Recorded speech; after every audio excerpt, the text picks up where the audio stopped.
మేషం ఏరీస్ ఈ రాశికి 4వ రాశిలో శుక్ర సంచారం వల్ల శుక్రుడికి దిగ్బల యోగం పట్టింది. దీనివల్ల ఎన్నడూ చూడని మనశ్శాంతిని పొందడంతో పాటు కుటుంబంలో సుఖ సంతోషాలు వెళ్లి విరుస్తాయి. ఆరోగ్యం బాగా అనుకూలంగా ఉంటుంది. గృహ, వాహన సౌకర్యాల మీద దృష్టి పెడతారు. వృత్తి, ఉద్యోగాలతో పాటు సామాజికంగా కూడా హోదా పెరుగుతుంది. మాతృ సౌఖ్యంతో పాటు మాతృమూలక ధన లాభం కూడా కలుగుతుంది. ఆకస్మిక ధన లాభానికి బాగా అవకాశం ఉంది.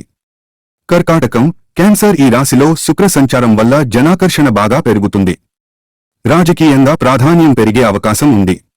అనేక మార్గాల్లో ఆదాయం వృద్ధి చెందుతుంది. ఆకస్మిక ధన లాభానికి కూడా అవకాశం ఉంది. వృత్తి, ఉద్యోగాల్లో ప్రాభవం పెరగడం జరుగుతుంది. గృహ, వాహన యోగాలు పడతాయి. తల్లి వైపు నుంచి సంపద కలిసి వస్తుంది. కుటుంబంలో సుఖ సంతోషాలు వెళ్లి విరుస్తాయి. దాదాపు ప్రతి ప్రయత్నమూ విజయవంతం అవుతుంది. శుభవార్తలు ఎక్కువగా వింటారు. తుల, లిబ్రా ఈ రాశికి అధిపతి అయిన శుక్రుడు దశమ స్థానంలో సంచారం చేస్తున్నందువల్ల ఉద్యోగంలో ప్రాధాన్యం, ప్రాభవం బాగా పెరుగుతాయి. పని ఒత్తిడి, శ్రమ పూర్తిగా తగ్గిపోయి ఉద్యోగ జీవితం సాఫీగా, హ్యాపీగా సాగిపోతుంది.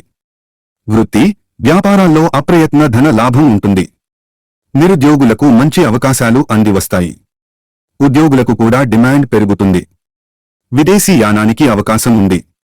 పేరు ప్రఖ్యాతులు పెరుగుతాయి. ఇష్టమైన ఆలయాలను సందర్శిస్తారు. మకరం క్యాప్రికార్న్ ఈ రాశివారికి సప్తమ స్థానంలో శుక్ర సంచారం వల్ల దాంపత్య జీవితంలో అన్యోన్యతలు పెరుగుతాయి. కుటుంబంలో సుఖ సంతోషాలు వెల్లివిరుస్తాయి. సంతాన యోగానికి అవకాశం ఉంది. వృత్తి, ఉద్యోగ, వ్యాపారాల్లో శ్రమాధిక్యత, ఒత్తిడి వంటివి తగ్గి ఉత్సాహం పెరుగుతుంది.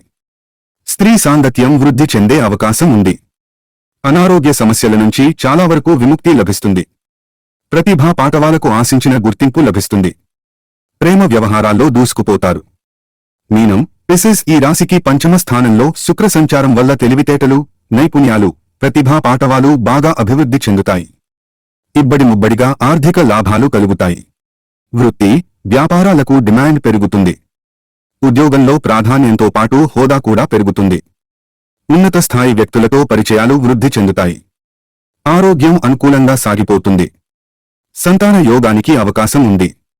పిల్లలు వృద్ధిలోకి వస్తారు. శుభవార్తలు ఎక్కువగా వింటారు.